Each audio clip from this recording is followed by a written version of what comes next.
आप सभी का स्वागत है मेरे YouTube channel Rahul math academy में। जैसे कि आज का आपने थंबनेल देखा है, आज की क्लास रहेगी मिसलेनियस एक्सरसाइज चैप्टर नंबर 3 की मैट्रिसेस की class 12th mathematics. Question series रहेंगी क्वेश्चन नंबर 6 से लेकर क्वेश्चन नंबर 11 तक। अगर आपको इसमें पढ़ाया गया कंटेंट समझ में आता है तो प्लीज़ इस चैनल को लाइक करें, शेयर करें और सब्सक्राइब करें और अपना कमेंट ज़रूर लिखें कि आपको ये क्लास कैसे लगती है। तो आइए, इन क्वेश्चन को करने के बाद हमारा चैप्टर नंबर 3 मैट्रिसेस पूरा कंप्लीट हो जाएगा। इसके बाद हम नेक्स्ट सीरीज़ करेंगे यानी कि चैप्टर नंबर 4 डिटरमिनेंट्स, जो इसी का जो है को पार्ट है, यानी कि सब पार्ट हम जिसको कह सकते हैं। तो आइए बढ़ते हैं क्वेश्चन नंबर 6 की तरफ।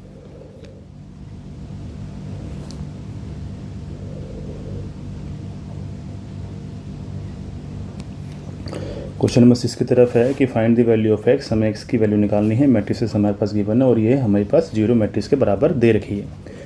तो सॉल्व करते हैं पहले हम सॉल्यूशन। ये है एक्स, यहाँ है -5 माइनस का 1, यहाँ है 1 0 2 0 2 1 2 0 3। सॉल्व करेंगे, ये बनेगा 1/3 का, ये बनेगा 3/3 का। तो सॉल्व करने पे ये आएगा हमारे पास 1/3 की मैट्रिक्स बनेगी।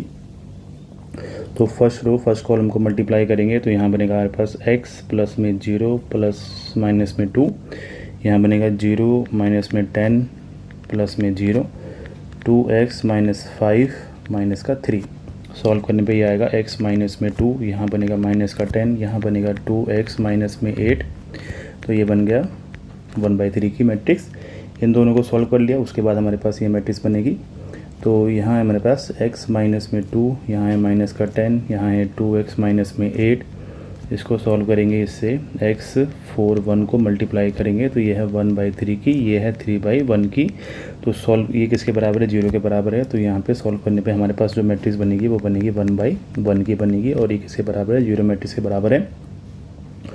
तो सॉल्व करेंगे फर्स्ट रो फर्स्ट कॉलम को सॉल्व करेंगे तो ये बनेगा x माइनस में 2 मल्टीप्लाई में x माइनस में 10 इंटू में 4 प्लस में 2x माइनस का 8 इंटू में 1। सॉल्व करने पे ये बनेगा x का स्क्वायर माइनस में 2x माइनस का 40 प्लस में आ जाएगा 2x माइनस में 8 बराबर में 0 आ जाएगा। सॉल्व करने पे ये इससे कैंसिल हो गया, यहाँ हो गया x का स्क्वायर माइनस में 48 इक्वल्स टू में 0। यहाँ पे x स्क्वायर बन जाएगा यहाँ पे 48। अब 48 का जो है अगर हम रूट निकालते हैं तो ये बनेगा 2 2 24, 2 से काटेंगे तो 12, 2 से काटेंगे तो 6, 2 से काटेंगे तो 3, 3 से काटेंगे तो 1।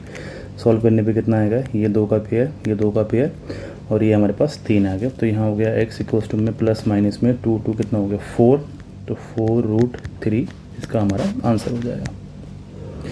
आई होप सो कि आपको ये क्वेश्चन समझ में आएगा। बहुत ही सिंपल क्वेश्चन है, इससे पहले हमने ऐसे क्वेश्चन कर रखे हैं। आइए बढ़ते हैं क्वेश्चन नंबर 7 की तरफ। क्वेश्चन नंबर 7 देखने में लेंथी है लेकिन लॉजिकल सवाल है। इसको हम बेस क्वेश्चन भी कहते हैं, वैल्यू बेस्ड क्वेश्चन भी कहते हैं जिसको हम। तो क्वेश्चन नंबर 7 देखते हैं क्या कह रहे हैं। एक मैन्युफैक्चरर जो है वो प्रोड्यूस करता है तीन टाइप्स के गुड्स हमारे पास XYZ, और वो सेल करता है 2 मार्केट के अंदर। एनुअली सेल उसकी है हमारे पास मार्केट ए, प्रोडक्ट दे रखा है 10,000, 2,000, 18,000, 6,000, 20,000 और 8,000।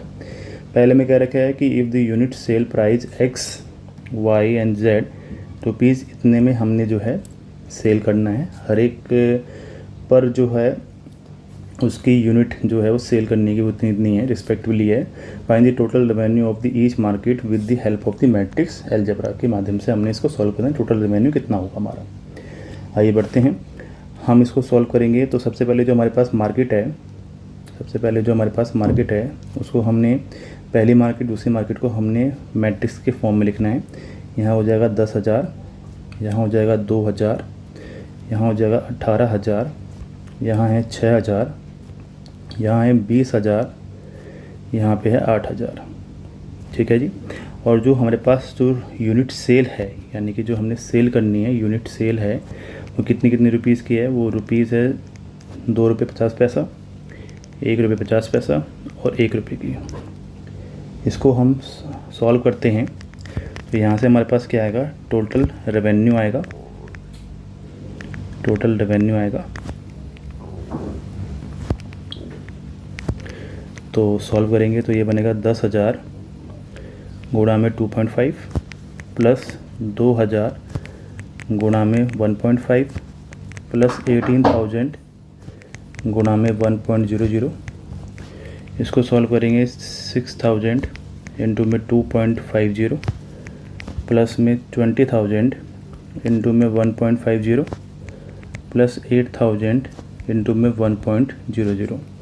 सॉल्व करने पे हमारे पास बनेगा ये, यहाँ हो जाएगा हमारे पास 25,000, यहाँ बनेगा प्लस का 3,000 प्लस का 18,000, यहाँ आएगा 15,000 प्लस का यहाँ होगा 30,000 प्लस में 8,000। इन सबको प्लस करने में 25, 3, 18, ये बन जाएगा 46,000 और यहाँ बन जाएगा 53,000। तो ये हमारा क्या है, मार्केट फर्स्ट का टोटल रेवेन्यू, मार्केट सेकंड का टोटल रेवेन्यू। ये पार्ट नंबर ए है हमारे पास। अब इसके ही अकॉर्डिंग हम पार्ट नंबर बी करेंगे। सेम पैटर्न, मार्केट वही की वही रहेगी, लेकिन हमारे पास यूनिट की जो कॉस्ट है वो चेंज हो जाएगी। यहाँ पे सॉल्व करते हैं, जैसे कि हमारे पास वही मार्केट है, मार्केट तो वही की वही है हमारे पास, मार्केट में तो कोई चेंज हुआ नहीं है। तो यहाँ पे हमारे पास बनेगा 10,000, 2,000, 18,000, 6,000, 20,000, 8,000 और यहाँ पे जो हमारे पास यूनिट कॉस्ट है वो कितनी है, 2 रुपये, 1 रुपया और ये है आपके पास पैसे का हिसाब है। ये कितना है, पैसे का हिसाब है। तो अब हम इसको सॉल्व करते हैं। पैसा है, इसको हमने रुपीज़ में कन्वर्ट कर दिया, हमने इसको 100 से डिवाइड कर दिया तो ये रुपीज़ में कन्वर्ट हो गया। तो सॉल्व करेंगे तो यहाँ बन जाएगा मेरे पास 10,000 गुणा में 2 प्लस 2,000 गुणा में 1 प्लस 18,000 गुणा में 0.50, 6,000 गुणा में 2.0 प्लस 20,000 गुणा में 1.0 प्लस में 8,000 गुणा में 0.50। सॉल्व करने पे ये आएगा आपके पास 20,000 प्लस में 2,000 प्लस में 9,000,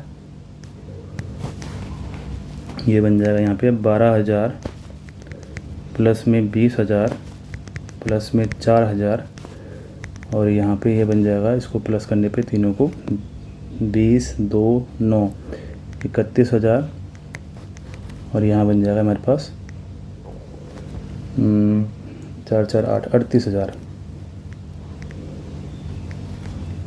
38 बनेगा, 20 और 12, 6 नहीं 36 बनेगा, 36 बनेगा यहाँ पे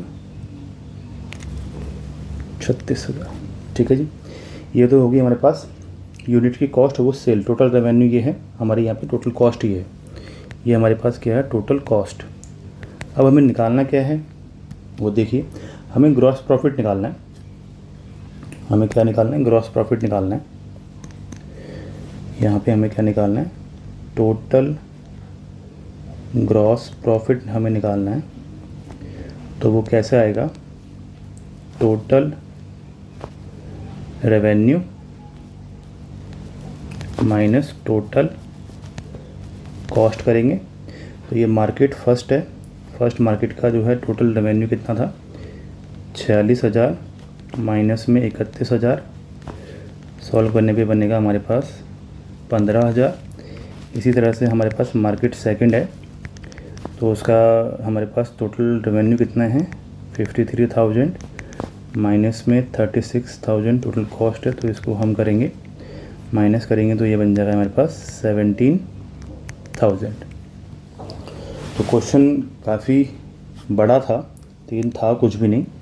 बस आपको ये पता होनी चाहिए कि पहली वाली मैट्रिक्स को हम जो है कितने बाई कितने फॉर्म में लिखेंगे। तो पहले वाले को हम हॉरिजॉन्टल लिखेंगे या वर्टिकल भी लिख सकते हो आप, जैसे आपका मन करे। कोई इसमें कोई वो नहीं है कि हाँ जी मैंने जो है आपकी जो मैट्रिक्स ली है वो 2 रो और 1 कॉलम वाली ली है, 3 कॉलम वाली ली है। आप 3 रो 2 कॉलम वाली भी ले सकते हो, लेकिन अगर आपने 3 रो 2 कॉलम वाली ली है तो आपको इस वाली मैट्रिक्स को चेंज करना पड़ेगा। तो एक हॉरिजॉन्टल और एक वर्टिकल आपको सॉल्व करना पड़ेगा, तभी जाके आपका मल्टीप्लाई ठीक से हो पाएगा। चलिए आगे बढ़ते हैं क्वेश्चन नंबर 8 की तरफ। क्वेश्चन नंबर 8 में क्या कह रहे हैं कि हमारे पास x एक मैट्रिक्स है, हमें इस मैट्रिक्स का सॉल्यूशन निकालना है कि मैट्रिक्स क्या है। और हमारे पास गिवन है हमारे पास कि हमें कह रखा है कि x जो मैट्रिक्स है उसको हमने इससे मल्टीप्लाई करके इसके बराबर है, यानी कि हमें x की मान चाहिए, मतलब हमें मैट्रिक्स चाहिए। तो अब मैं इसको मैट्रिक्स क्या मानूं, कितने बाई कितने का ऑर्डर मानूं। तो सबसे पहले तो मुझे ये पता होना चाहिए कितने बाई कितने की ऑर्डर मल्टीप्लाई यहाँ पे हो रही है। इसमें हमारे पास 2 रो है और 3 हमारे पास कॉलम है, तो 2/3 का यहाँ पे हो रहा है। इसमें कितना है, 2 रो और 3 कॉलम है, 2 रो और 3 कॉलम है। तो मैं यहाँ पे क्या लिखूँ, देखो भाई यहाँ पे ये जो है 2/3 की है और यहाँ पे 2/3 का है, और x वाली मैट्रिक्स का ऑर्डर हमें अभी पता नहीं है कितने बाई कितने का लें हम। अगर हम 2/3 का ऑर्डर है यानी कि इसका मतलब यहाँ पे 2 होना चाहिए, अंडरस्टूड है, यहाँ पे 2 होना चाहिए।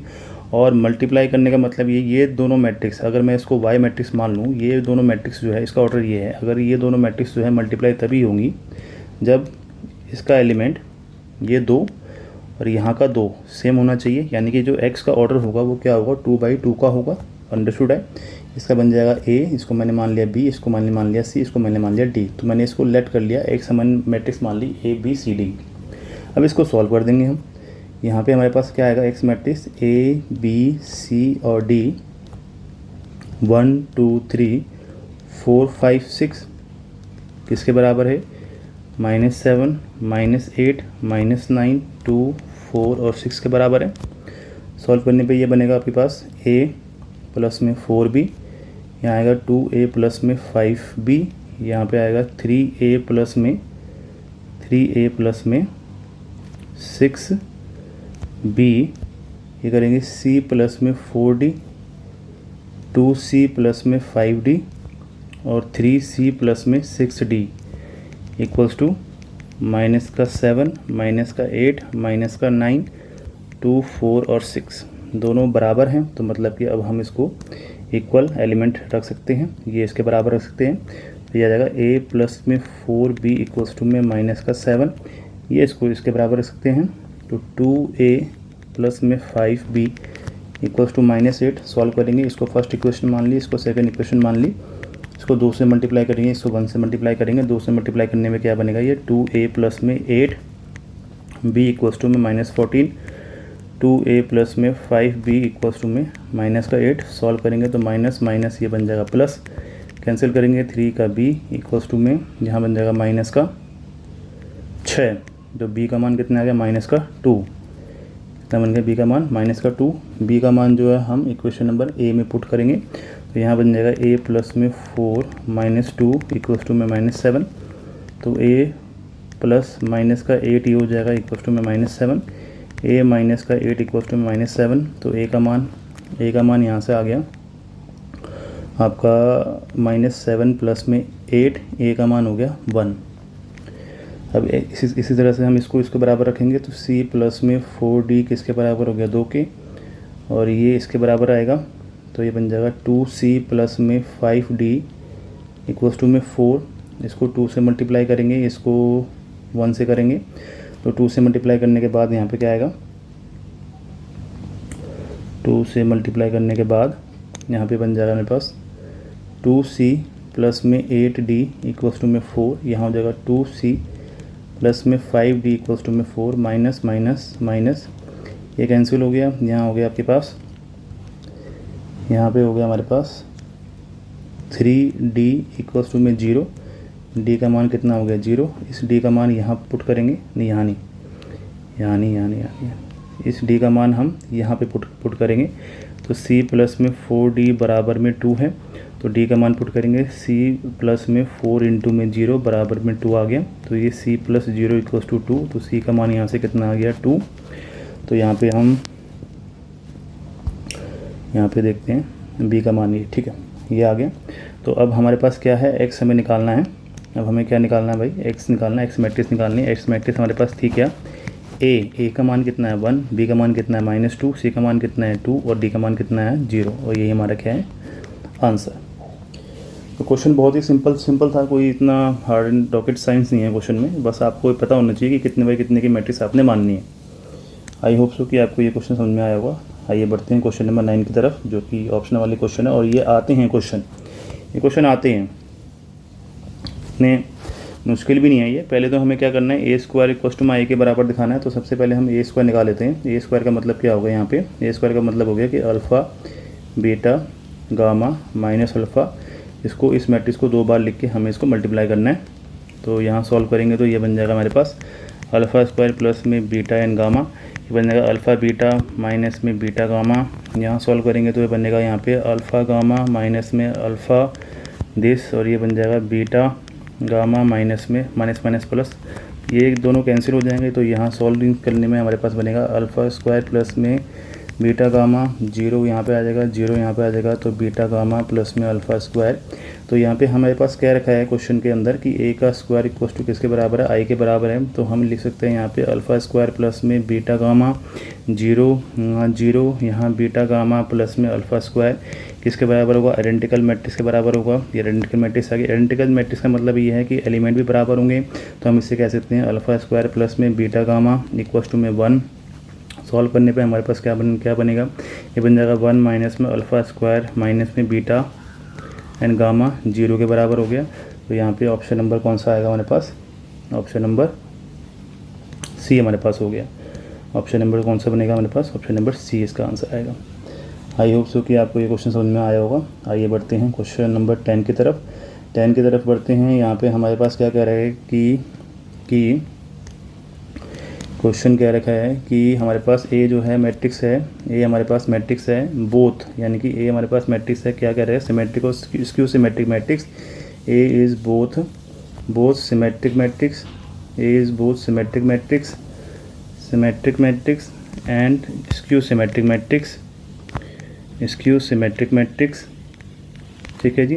तो वो कह रहे हैं कि देन इसमें हम क्या लें, जब हमारे पास ए जो है सिमेट्रिक मैट्रिक्स भी है, स्क्यू सिमेट्रिक मैट्रिक्स भी है, तो क्या होगा देखिए यहाँ पे अगर मैं ऑर्डर ले लूँ 3/3 का, तो अगर मैं 0 0 0 0 0 0 0 0 0 लेके चलूँ, तो अगर मैं इसका ट्रांसपोज करूँ तो इसका ट्रांसपोज भी क्या आएगा 0 0 0 0 0 0 0 0 0। तो यानी कि इसके बराबर क्या आ गया, ए के बराबर आ गया। तो यानी कि ए ट्रांसपोज इक्वल टू किसके बराबर हो गया, ए के बराबर हो गया। ऑब्वियसली बात है। अगर मैं इसको ए ट्रांसपोज करूँ 0 0 0 0 0 0 0 0 0 ट्रांसपोज किया, इसके बराबर आया ये हमारे पास किसके बराबर आया कि ये इसका ही ट्रांसपोज हमारे पास क्या आ गया, ए के बराबर आ गया। तो अगर हम A is a both symmetric and skew symmetric, अगर स्क्यू सिमेट्रिक की बात करें, स्क्यू सिमेट्रिक क्या होता है, A transpose equal to minus of A के बराबर होना चाहिए। ए ट्रांसपोज इक्वल टू किसके बराबर होना चाहिए, माइनस ऑफ ए के बराबर होना चाहिए। अगर मैं यहाँ पे ए ट्रांसपोज की वैल्यू ए लेके और ए ट्रांसपोज की वैल्यू माइनस ऑफ ए लेके सॉल्व करूँ तो क्या आएगा हमारे पास, इन दोनों को अगर हम जोड़ दें प्लस कर दें, तो ए ट्रांसपोज प्लस में ए ट्रांसपोज किसके बराबर हो गया, ए माइनस ए के बराबर हो गया। तो ये बन गया 0, यहाँ हो गया 2 ऑफ ए ट्रांसपोज, तो ए ट्रांसपोज किसके बराबर हो गया, 0 के बराबर हो गया। यानी कि जो हमारे पास जो ट्रांसपोज यानी कि ए जो मैट्रिक्स बनेगी वो हमारे पास क्या बननी चाहिए, उसका ट्रांसपोज करने के बाद जो सिमेट्रिक और स्क्यू सिमेट्रिक आएगा वो क्या बनना चाहिए, 0 मैट्रिक्स बननी चाहिए।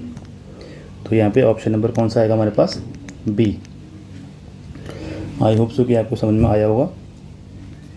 आगे बढ़ते हैं, या हम इसको ऐसे भी कह सकते हैं, अगर आपको समझ में नहीं आया तो इसको आप ऐसे भी कह सकते हो कि ए जो है ए का ट्रांसपोज इक्वल टू ए के बराबर है, पहली इक्वेशन मान ली, और ए का transpose equal to minus of A के बराबर है, ये सेकंड इक्वेशन मान ली।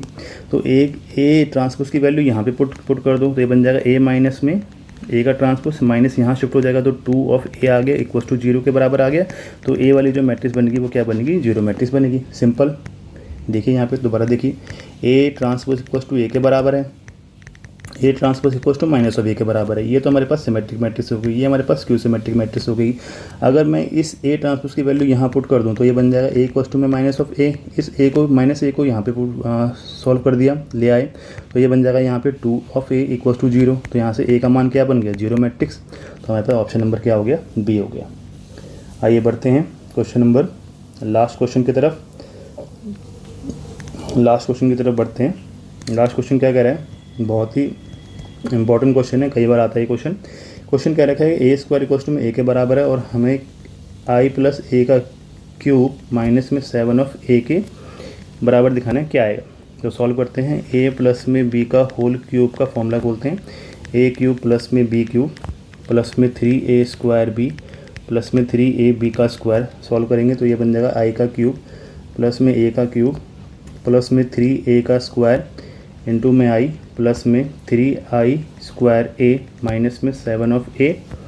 सॉल्व करने पे क्या आएगा, ये आएगा मेरे पास आई का क्यूब, तो आई का क्यूब रहेगा, ए का क्यूब करने का मतलब ए का स्क्वायर इंटू में ए आ जाएगा प्लस में 3a का स्क्वायर मतलब ए स्क्वायर इंटू आई का मतलब हो गया ए का स्क्वायर प्लस में यहाँ पे हो गया ए माइनस में 7 ऑफ ए हो गया।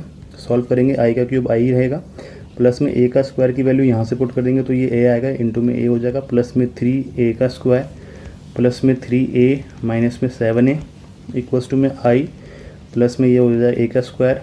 यहाँ पे सॉल्व करेंगे तो प्लस में 3a का स्क्वायर, इन दोनों को सॉल्व करेंगे तो माइनस का बन जाएगा 4a। सॉल्व करने पे हमारे पास बनेगा आई, ये बन जाएगा प्लस में ये 1 है यहाँ पे 3 है तो बन जाएगा 4a का स्क्वायर माइनस में 4a, ए के स्क्वायर की वैल्यू a है यहाँ पे, आई प्लस में ये जगह 4a माइनस में 4a कैंसिल किया, 1 प्लस 1 माइनस। सॉल्व करने के बाद क्या आया, आई आया और आई हमारा क्या है यहाँ पे option number C. I hope so कि आपको ये क्वेश्चन समझ में आए होंगे। इसी से इन क्वेश्चनों को करने के बाद हमारे पास चैप्टर नंबर 3 जो है वो कंप्लीट हो जाता है। इसके बाद हम नेक्स्ट सीरीज़ करेंगे चैप्टर नंबर 4 डिटरमिनेंट्स। अगर आपको इसमें पढ़ाया गया कंटेंट समझ में आता है तो प्लीज़ इस चैनल को लाइक करें, शेयर करें और सब्सक्राइब करें। धन्यवाद, थैंक यू।